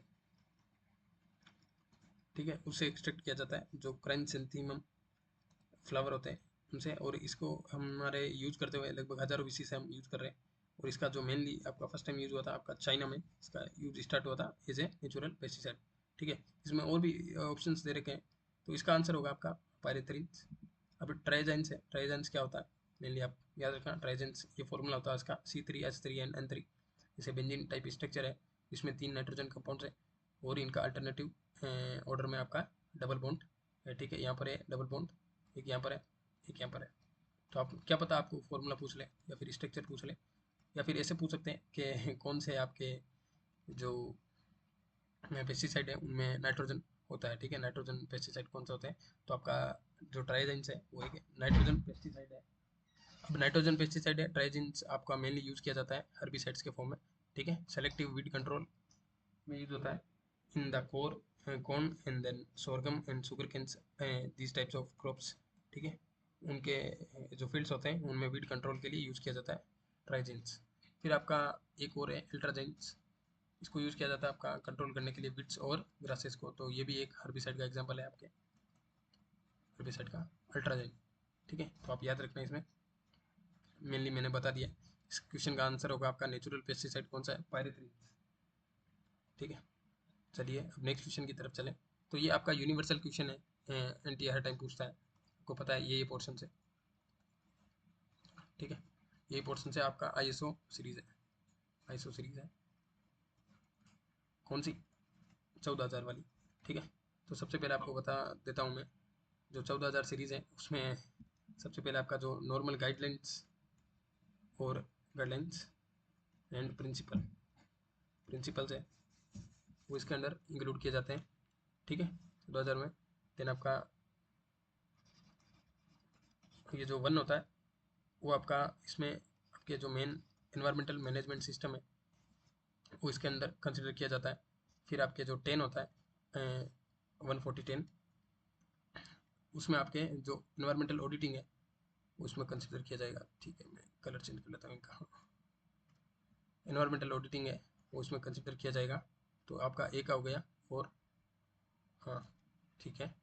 फिर 10 है, फिर आपका हो गया 20, ठीक है, 10-20 है, इसमें आपके लेबलिंग हो गया, ठीक है। 140 आपका हो गया लेबलिंग का इसमें कवर, तो एनवायरमेंटल लेबलिंग इसमें हो गया। फिर आपका 30 है, 30 में आपके इसमें एनवायरमेंटल परफॉर्मेंस इवोल्यूशन है उसके अंडर आ जाता है। फिर आपका 14 है, उसमें आपके लाइफ साइकिल असेसमेंट है वो इसके अंडर आता है, ठीक है। 140 आईएसओ सीरीज है, उसमें आपका लाइफ साइकिल असेसमेंट इसके अंडर आता है। फिर आपके जो टर्म्स एंड डेफिनेशंस होती है, टर्म्स एंड डेफिनेशंस है वो आपके आती है 140-50 में, और आपका जो 140-60 है, ठीक है, इसमें आपके आते हैं जो स्टैंडर्ड्स होते हैं, ठीक है। जो प्रोडक्ट्स के स्टैंडर्ड होते हैं वो इसके अंदर कंसिडर किए जाते हैं, ठीक है। तो आप याद रखना, ये जो मेन आईएसओ सीरीज़ है वो मैंने आपको लिखा दी है। आप इनका एक ही तरीका है, आपको याद ही रखना पड़ेगा, ठीक है। जैसे आपको जो भी ट्रिक बनाना है, ठीक है, लेकिन आपको याद होना चाहिए, ये काफ़ी इंपॉर्टेंट क्वेश्चन है। अब चलिए नेक्स्ट क्वेश्चन क्या पूछा आपको, अगेन आपके करंट अफेयर्स पोर्शन से आया है।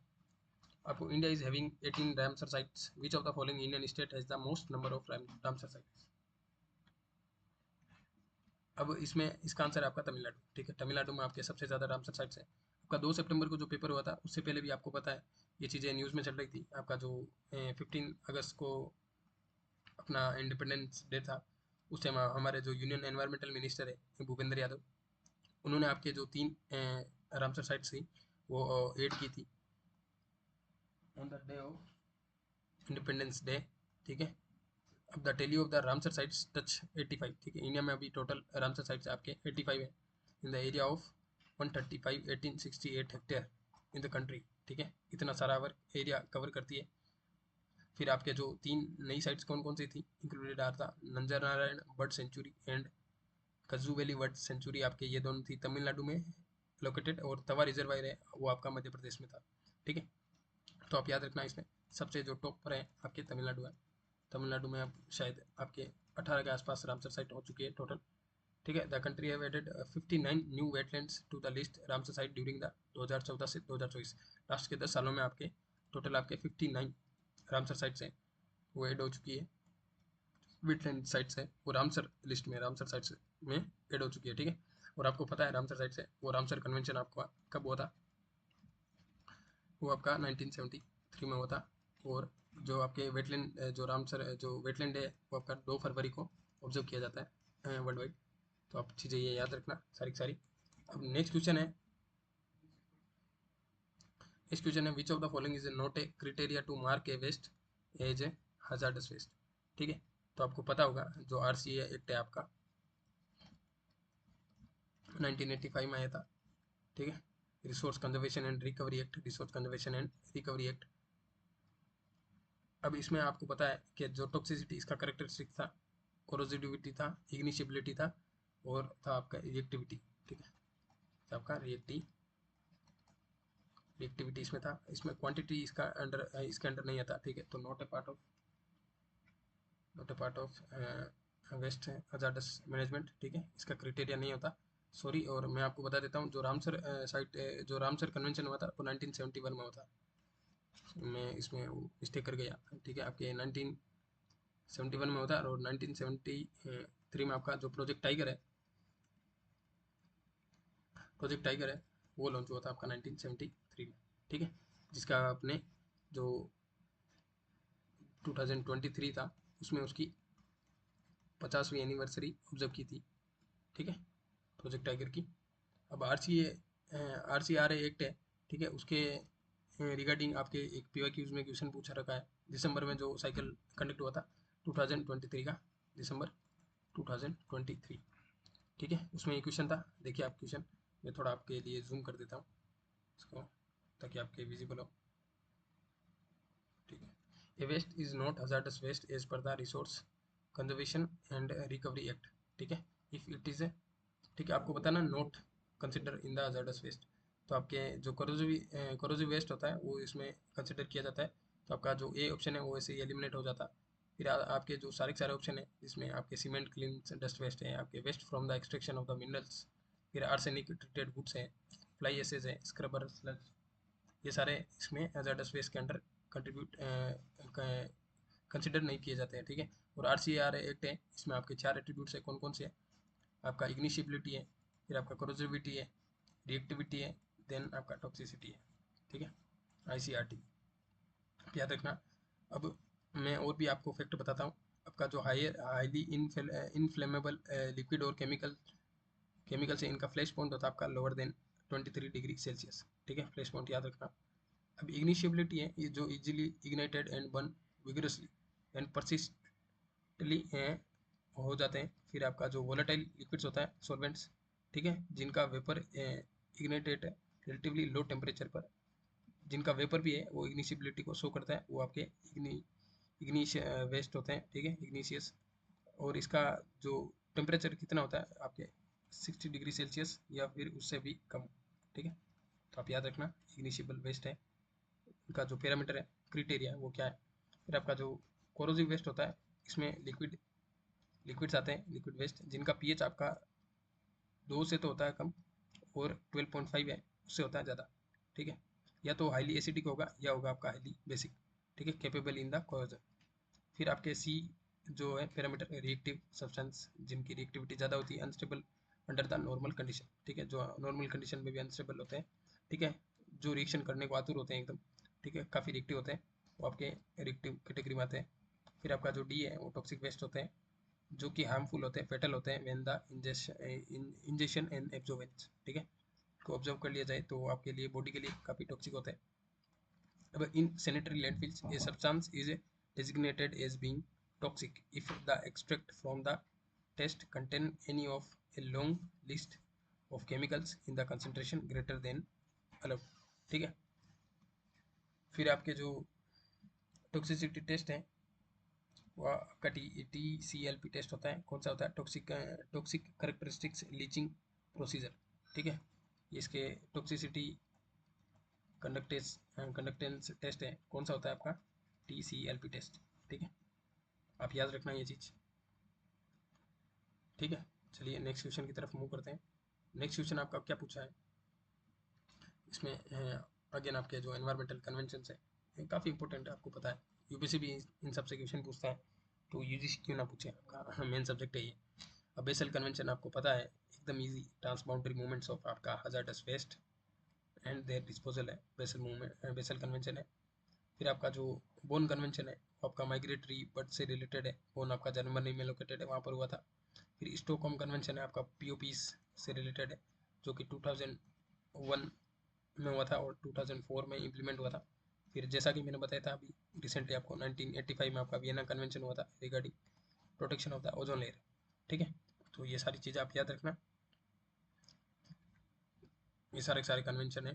फिर आपको मैं जैसे और भी बता देता हूँ, आपका एक था आपके बामको कन्वेंशन, ठीक है, वो related to the Africa, Africa continent है, अफ्रीकन कॉन्टिनेंट, वहाँ पर जो हैजार्डस वेस्ट है उसके डिस्पोजल से रिलेटेड था बामको कन्वेंशन। फिर मैं बताता हूँ आपका एक याद रखना आप, London convention, London convention regarding the जो आपके land filling in the seas, ठीक है, जो आपके ओशियंस में लैंड फिलिंग की जाती है उसके रिगार्डिंग, ठीक है, उसको कम करने के लिए आपके लंदन कन्वेंशन किया गया था। फिर आपको मैं बताता हूँ एक हम्म, हम्म, एक था हुगुयो, ठीक है, हुगुयो कन्वेंशन था जो regarding the disaster risk reduction, ठीक है, इसमें आपके जो डिजास्टर रिस्क रिडक्शन जो यूएन का है वो एक अलग कन्वेंशन हुआ था जापान में, उसके बारे में मैं आपको अलग नेक्स्ट के जो लेक्चर होंगे उनमें बताऊंगा। ठीक है, चलिए नेक्स्ट क्वेश्चन की तरफ चलते हैं।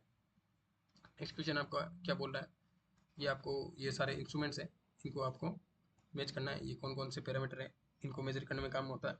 ठीक है, ह्यूमिडिटी आपको पता है हाइग्रोमीटर है, उससे ह्यूमिडिटी मेजर की जाती है। फिर आपका जो इरेडियंस है वो आपका पायरेनोमीटर से मेजर किया जाता है, पायरेनोमीटर वो इरेडियंस है। और एक आपका पायरो हेलियोमीटर होता है, जो कि आपके यूनिट जो सोलर इंसोलेशन होती है उसको मेजर करता है।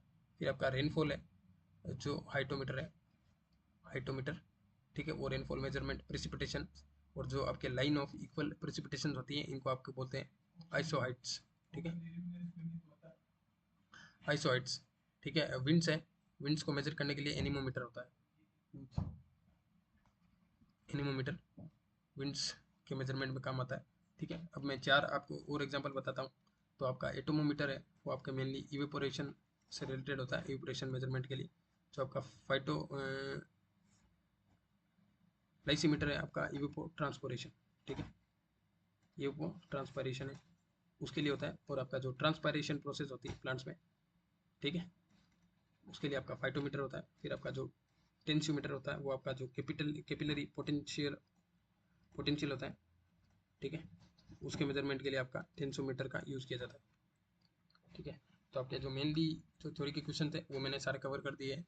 अब आते हैं हम जो एक जियोलॉजी से रिलेटेड आपका एनवायरमेंटल जियोसाइंस, जियोलॉजी से रिलेटेड आपका एक पैसेज आया था, ठीक है, इस एग्जाम में। तो उसके वो 5 क्वेश्चन थे, वो मेरे को काफ़ी इंटरेस्टिंग लगे, तो इनको मैंने इंक्लूड कर लिया। और एक पैसेज आपको पता है वो स्टेट के पोर्शन से आया था, तो उसको मैंने इंक्लूड नहीं किया है, वो आप देख लेना उसमें।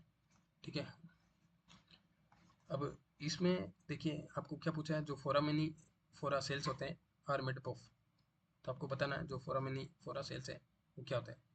ठीक है, वो किससे बने होते हैं, तो आपका इसका आंसर होगा आपका कैल्शियम कार्बोनेट। ठीक है, अब मैं इसके पीछे जो कंसेप्ट है वो बताता हूँ आपको।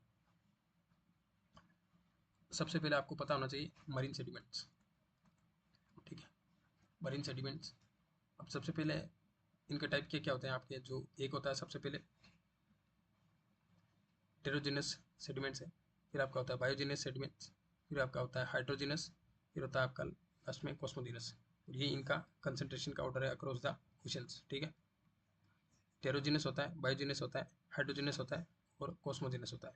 जो आपके बायोजिनस सेडिमेंट्स होते हैं वो दो टाइप के होते हैं, एक होता है आपके उजेस, एक होता है आपके क्ले, क्ले सेडिमेंट्स। ठीक है, उजेस में क्या होता है, जो आपका बायोलॉजिकल मटेरियल होता है, बायोलॉजिकल मटेरियल वो आपके 30% से ज़्यादा होता है, जबकि क्लेज में क्या होता है, बायोलॉजिकल मटेरियल है वो आपके 30% से कम होता है। ठीक है, अब याद रखना आप, उजेज है वो आपके अगेन इनको सब डिवाइड किया गया है दो टाइप में। ठीक है, तो उजेज आपके एक तो होते हैं कैलकेरियस ऊज, एक होता है आपके सिलीसियस ऊज। ठीक है, कैलकेरियस ऊज में क्या होता है, जो मेन कंपोनेंट होता है आपका कैल्शियम कार्बोनेट होता है, जबकि सिलीसियस में आपका सिलिका आता है। ठीक है, मेन कंपोनेंट। अब ये होते हैं, तो इनके अलग अलग एग्जाम्पल्स भी है जो आप याद रखना। कैलकेरियस ऊज है, इनके जो मेन एग्जाम्पल है आपके फोरा मेनीफोरा, फोरामिनीफोरा और कोकोलिथोफोर, ठीक है, कोकोलिथोफोर्स, ठीक है। ये दो मेन एग्जांपल्स है, जबकि जो सिलिशियस ऊज है इनके आपके एग्जांपल्स है डाइटम्स, डाइनोफ्लेजिलेट्स, ठीक है। फिर और भी हैं, जैसे ऐसे जो भी ऑर्गेनिजम्स होते हैं जो जिनका सेल आपके क्वाड से रिलेटेड होता है, क्वाड से मेडअप ऑफ क्वाड्स, ठीक है, जो सिलिशियस कंपोजिशन से बने होते हैं, वो सारे आपके सिलिशियस ऊज की कैटेगरी में आते हैं। और कैलकेरियस ऊज में आता है आपके फोरामिनीफोरा, कोकोलिथोफोर्स, ठीक है। और ये जो कैलकेरियस ऊज होते हैं वो आपके जो कार्बोनेट कंपनसेशन डेप्थ होती है CCD, उसके नीचे ये डिजोल्व हो जाता है, ठीक है। जबकि आपके जो सिलिशियस ऊज होते हैं वो CCD के नीचे के लेवल पर डिजोल्व नहीं होते, ठीक है। तो आप ये याद रखना, इसमें इंपॉर्टेंट फैक्ट है मरीन सेडिमेंट्स के रिगार्डिंग। मरीन सेडिमेंट कितने टाइप के होते हैं? 4 टाइप के होते हैं, टेरोजिनस, बायोजिनस, हाइड्रोजिनस और कॉस्मोजिनस, ठीक है। तो इसका आंसर होगा आपका फोरामिनीफोरा, और ये कैल्शियम कार्बोनेट से बना होता है। अब देखिए, आपके ये पूछा है क्वेश्चन में कि what is the present day partial pressure of CO2, ठीक है, इन द एम्बिएंट एटमॉस्फेयर। अब आपका present day partial pressure CO2 को बताना है, तो सबसे पहले आपको पता होना चाहिए CO2 की आपके प्रेजेंट में कंसंट्रेशन कितनी है। तो आपको पता है जो 422 का अकॉर्डिंग है, 420 ppm, ठीक है। ये आपके कार्बन डाइऑक्साइड है, इसकी कंसंट्रेशन है due to the various types of pollution, ठीक है। इसकी इंक्रीज करके ये आफ्टर इंडस्ट्रियलाइजेशन CO2 की कंसंट्रेशन इन आवर ग्लोब, ठीक है। अब 420 ppm का मतलब क्या होता है? पार्ट्स पर मिलियन, पार्ट्स पर मिलियन, ठीक है। इसका मतलब है आपके जो 420 पार्ट्स हैं वो आपके 1 मिलियन, ठीक है, ठीक है, ये होगा इसका मिलियन। और इसको मल्टीप्लाई कर दो आपके जो एटमॉस्फेयर है, ठीक है, इसका एटमॉस्फेयर का प्रेशर है वो 1 atm है। तो इससे आपका जो एसेंशियल पार्शियल प्रेशर है CO2 को, वो निकल के आ जाएगा ऑप्शन नंबर 4, 0.00042, ठीक है, इसके बराबर। तो आप याद रखना ये चीज़, सिंपल सा फॉर्मूला है, एकदम जनरल क्वेश्चन था, ठीक है। अब ये और आपको एक क्वेश्चन पूछा है, आपको बताना the warm interglacial periods during the 4 lakh से 6.5 लाख साल के बीच में कौन सा था? तो आपका जो प्लीस्टोसीन पीरियड था, ठीक है, पीरियड मेनली आप बोल सकते हो जो इपोच, ठीक है, इपोच इस टाइम था 4 लाख से 6.5 लाख ईयर के बीच में। देखिए, आप प्लीस्टोसीन के बारे में पढ़े तो span from the 2.58 million to 11,700, ठीक है। और आपके जो 11,700 ईयर्स है उसके बाद में स्टार्ट हो गया था का जो होलोसीन, होलोसीन इपोच है वो, ठीक है। प्लीस्टोसीन के जो करेक्टरिस्टिक्स हैं, जो मेन मेन इंपॉर्टेंट पॉइंट आपको याद रखना है, जो ice ages marks this epoch as a result of cooling trend that started in the mid Eocene, ठीक है, आइस एज है वो इसमें मेनली हुई थी। और मेनी एनिमल्स इवोल्व ड्यूरिंग, ठीक है, ये इन दिस पीरियड, ठीक है। इसमें जो मेनली आपके जो ममोथ्स होते हैं, जो मेनली बड़े बड़े हाथी थे, डायर वोल्व्स हैं, एंड मोस्ट फेमसली आपके होमोसेपियंस, जो हमारी जो अभी एग्जिस्टेंस में हमारी जो स्पीसीज है, ठीक है, जो ह्यूमंस है, वो मेनली इसी टाइम में इवोल्व हुए थे। अब 1 लाख साल पहले क्या हुआ था? The mark the end of one of the worst drought of Africa and lead to the expansion of the primitive man, ठीक है। यहाँ पर जो सूखा था अफ्रीका में 1 लाख साल पहले, वो ख़त्म हो गया था, जिसकी वजह से वहाँ पर जो प्रिमिटिव मैन्स है वो एक्सपेंशन करने लगे, अलग अलग रीजन्स में माइग्रेट करने लगे। और as a Pleistocene drew to a close and a major extinction wiped out much of the world megafauna including some of the hominid species such as Neanderthals, ठीक है। नियंडरथल्स है वो जो आपके ह्यूमन की स्पीसीज थी, वो उसका एक्सटिंक्शन इसी टाइम पीरियड में लगभग लीड हो गया था, ठीक है। तो आप याद रखना प्लीस्टोसीन के बारे में, और मेरे को बताना अगर आप जियोलॉजिकल टाइम स्केल है आपकी, उसके ऊपर अलग से अगर लेक्चर लेना हो, क्योंकि आपके जो ये जियोलॉजिकल टाइम स्केल है, इसमें UGC में तो ज़्यादा क्वेश्चन नहीं आते, बट आपका जो CSIR अर्थ साइंस का पेपर होता है वहाँ पर उसमें से 2-3 क्वेश्चन आराम से इजीली पूछ लेता है, काफ़ी अच्छे अच्छे क्वेश्चन, ठीक है। तो आप अगर आपको ये लेक्चर चाहिए तो मेरे को बताना अलग से। अब नेक्स्ट क्वेश्चन आपका पूछा है अगेन जियोलॉजी सेक्शन से, प्योर जियोलॉजी सेक्शन से पूछा है आपके जो ये स्टेनोज के लॉज होते हैं स्ट्रेटोग्राफी के, स्ट्रेटोग्राफी, ठीक है, इनसे ये क्वेश्चन है स्टेनोज लॉज ऑफ स्ट्रेटोग्राफी। ये आपके 4 टाइप्स के लॉ होते हैं। अब इसमें पूछा क्या है आपके क्वेश्चन में कि the findings of the Dome C, ठीक है, closely match the proxy climate record drive from the nearby Vostok ice cores, ठीक है। अब कौन सा लॉ है, stratigraphy apply for the correlation between the layers of similar ages, ठीक है। जो सिमिलर एजेस की लेयर होती है वो कौन से स्ट्रेटिग्राफी में इंक्लूड की जाती है, तो आप सबसे पहले याद रखना चाहिए आपको, इसका आंसर तो होगा आपका जो लेटरल कंटिन्यूटी है, ठीक है, लॉ ऑफ लेटरल कंटिन्यूटी, इसके अंदर इंक्लूड किया जाता है लॉ ऑफ लेटरल कंटिन्यूटी। आप देखिए इसमें क्या होता है, जो आपके लेयर्स आर जो कंटिन्यूस होती है, इसको थोड़ा जूम कर देता हूँ मैं के लिए, हाँ, जो आपके layers are continuous until encounter solid bodies, ठीक है, that block their deposition, ठीक है, वो आपके तब तक जमा होती रहेगी, ठीक है, कंटिन्यूसली, तब तक कोई सॉलिड बॉडी या ब्लॉक उसके डिपोजिशन को रोक नहीं देता। तो आपके जो सेम एजेस की जो लेयर्स होगी वो इसी इसी फॉर्म में जमा होगी, लेटरल कंटिन्यूटी के फॉर्म में, ठीक है। तो इसका जो लॉ होता है वो आपके लॉ ऑफ लेटरल कंटिन्यूटी में आता है। और हम बात करें तो लॉ ऑफ सुपरपोजिशन में क्या होता है, जो यंगर लेयर्स होती है वो सिट ऑन द टॉप और ओल्डर होती है जो नीचे होती है, ठीक है। ओल्डर होती है वो पहले डिपोजिट हो जाती है, देन उसके ऊपर बाद में यंगर लेयर्स आती रहती है से ना।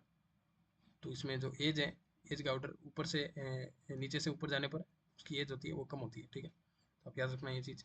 लॉ ऑफ ओरिजिनल हॉरिजेंटलिटी है, उसमें the layer of sedimentary rocks are originally deposited flat, ठीक है। जो सेडिमेंट्री रॉक्स होती है उनकी लेयर्स जो मेनली आपके फ्लैट टाइप्स में ही, और ठीक है, ओरिएंटेड होती है। ओरिजिनल ओरिएंटेशन ऐसा होता है, जबकि जो ओरिएंटेड आफ्टर टिल्टिंग, ठीक है, अगर टिल्टेशन होने के बाद में ये सारे हॉरिजेंटल स्ट्रेटाज है वो आपके देखिए ये टिल्टेड हो गए, इसमें एंगल आ गया, तो आप याद रखना ये चीज़। अब एक आपका लॉ ऑफ क्रॉस कटिंग है, ठीक है, रिलेशनशिप। इसमें क्या है, जो rock A and B must be older than intrusion C, ठीक है। जो आपके ए और बी है ये आपको दिख रहा होगा, ये दोनों आपके सेडिमेंट्री रॉक है, जबकि सी है आपका ये इग्नियस रॉक है, जो अभी रिसेंटली आपका मेगमा को एक्सप्लोड करके इन सेडिमेंट्री रॉक्स लेयर से इनमें इंक्लूड कर गया है। तो आप याद रखना ये जो इसमें होता है क्रॉस कटिंग रिलेशनशिप, इसका मतलब है जो आपके जो इग्नियस ये मेगमा लवा होता है, ठीक है, जो मेगमा मटेरियल होता है वो आपके अलग अलग सेडिमेंट्री रॉक्स के जो स्ट्राटा होते हैं इनमें इंट्रूज करता है, इनका क्रॉस कटिंग करता है। तो इसीलिए इस लॉ का नाम भी क्रॉस कटिंग रिलेशनशिप है, ठीक है। और इसमें जो एज होती है, अगर आपको पूछ लें कि एज का ऑर्डर देखें तो आपका सी है वो यंगर होगा कंपेयर टू द ए और बी, और ए और बी में हम बात करें तो आपका बी ओल्डर होगा, जैसा कि मैंने बताया था लॉ ऑफ सुपर पोजिशन में। तो बी आपका ओल्डर होगा और ए आपका यंगर होगा, ठीक है। तो आप याद रखना ये चीज़ें सारी की सारी। और ये सारे लॉज कौन से, ये आपके स्टेनोस के लॉ है, ठीक है, स्टेनो ने दिए थे ये लॉ ऑफ स्टेटोग्राफी। चलिए नेक्स्ट क्वेश्चन की तरफ चलते हैं। नेक्स्ट क्वेश्चन आपका पूछा है which one of the following oxygen isotopes ratio is use for the past temperature, ठीक है। तो एक बार इस क्वेश्चन को छोड़ो, आपके जो प्रीवियस ईयर में ये क्वेश्चन आ रखा है सेम टू सेम, ठीक है, वही चीज़ रिपीट हुई है वापस। ये क्वेश्चन देखिए मार्च वाला जो साइकिल हुआ था 2023 में, उसमें पूछा था कि the international stable isotopes standards, जो कि आपके वियना पीडी बेलेन नाइट आपका वीपीडीपी, ये एक स्टैंडर्ड है, ठीक है। और जो आपके पीडी है उसका नाम पीडी, ये रिवर बहती है आपके साउथ कैरोलिना स्टेट में, ठीक है, वहाँ से लिया गया। Use for the following stable isotopes systems, ठीक है, कौन कौन से आइसोटोप्स यूज करते हैं जो स्टेबल आइसोटोप्स होते हैं, ठीक है, इंटरनेशनल स्टैंडर्ड्स में। तो आपका जो O18 अपॉन में O16 है वो, और आपका जो C13 एंड C12 है वो, ये दोनों चीज़ें, ये दो आइसोटोप्स हैं, इनका यूज़ करते हैं। तो ऑप्शन आपका 3 इसमें करेक्ट हो जाता है, सी और ई, ठीक है। याद रखना आप ऑक्सीजन के कौन से आपके 18/16, और जो कार्बन है उसके कौन से कार्बन/कार्बन 12, ठीक है। अब स्टेबल आइसोटोप से इनका एप्लीकेशन क्या क्या है, वाटर और सॉइल मैनेजमेंट में, ठीक है, एनवायरमेंटल स्टडीज़ में, फिर आपका फॉरेंसिक स्टडीज़ में, न्यूट्रिशन असेसमेंट स्टडीज़, इन सब में यूज़ होता है। और आपके जो आइस कोर्स हैं उनकी स्टडीज़ करके, ठीक है, हमारे पास्ट में जो टेम्परेचर है उनकी कंडीशन को भी पता कर सकते हैं हम with the help of O18 और O16 आइसोटोप्स। ठीक है, तो आप इस क्वेश्चन का आंसर आपका ऑप्शन थर्ड होगा। याद रखना O18 अपन O16। और इसमें एक एक्स्ट्रा इन्फॉर्मेशन और दे रखी है, जो लेजल मैट्रिक्स होता है वो change in the population of organism. ठीक है, उसके लिए यूज होता है लेजल मैट्रिक्स। ठीक है, और जो स्टेबल आइसोटोप्स क्या होते हैं, जो आपके नॉन रेडियो एक्टिव फॉर्म्स होती है, जो कि आपके रेडियो एक्टिव नहीं होते, जो फर्दर डीके नहीं होते, वो होते हैं आपके स्टेबल आइसोटोप्स। ठीक है, तो मेनली आपका ये पेपर पूरा कंप्लीट हो चुका है। ये पूरा का पूरा मैंने करवा दिया। 18 जून का पेपर खत्म। ठीक है, अब मेरे को बताना आप। अब मैं शुरू करूँगा जो आपका सितंबर की, जो 2 सितंबर 2024 की जो आपका आई थी रेस्पॉन्स शीट। ठीक है, मैं रिजल्ट तक वेट नहीं कर सकता। जो बच्चे दिसंबर के लिए प्रिपरेशन कर रहे हैं उनके लिए इस रेस्पॉन्स शीट का एनालिसिस कराना बहुत ज़रूरी है, काफ़ी इंपॉर्टेंट होगा। ठीक है, और इसको और अपन डेप्थ में पढ़ेंगे। और अगर जिस किसी ने भी अगर ये लेक्चर लास्ट तक देखा तो प्लीज़ मेरे को बताना, ये आपके जो वन नोट पर एक्सप्लेन करने का तरीका ज़्यादा सही है, या फिर आपको पीपीटी जो प्रेजेंटेशन है वो चाहिए। और मैं बता देता हूँ, वन नोट पर मैं ये जो आपको बताता हूँ ये सारी चीज़ें, उसकी वो पीडीएफ है वो नहीं मिल सकती। ठीक है, इसमें ये पीडीएफ जनरेट नहीं होती, ये इसका सिस्टम नहीं है। और आपके जो प्रिसिपिट जो ये है ना प्रेजेंटेशन, पावर पॉइंट प्रेजेंटेशन, उसमें आपकी पीडीएफ जनरेट हो सकती है। तो आप बताना मेरे को कि वन नोट एप्लीकेशन ज़्यादा इंटरेक्टिव है या प्रेजेंटेशन, पावर पॉइंट प्रेजेंटेशन। ठीक है, मेरे को ये वन नोट ज़्यादा ईजिली, ये काफ़ी अच्छे तरीके से मैनेज करना आता है, तो इसलिए मैं इसका यूज़ करता हूँ। ये काफ़ी सही भी है। ठीक है, और अगर जो आपको अच्छा लगे वो आप बता देना मेरे को, मैं उसी अकॉर्डिंग आपके वीडियो बना दूँगा। ठीक है, तो चलिए अपना ध्यान रखना। ठीक है, हम शुरू करेंगे फिर आपका ये रिस्पॉन्स शीट है सितंबर वाली। ठीक है, जय हिंद, जय Bharat, take care, bye bye.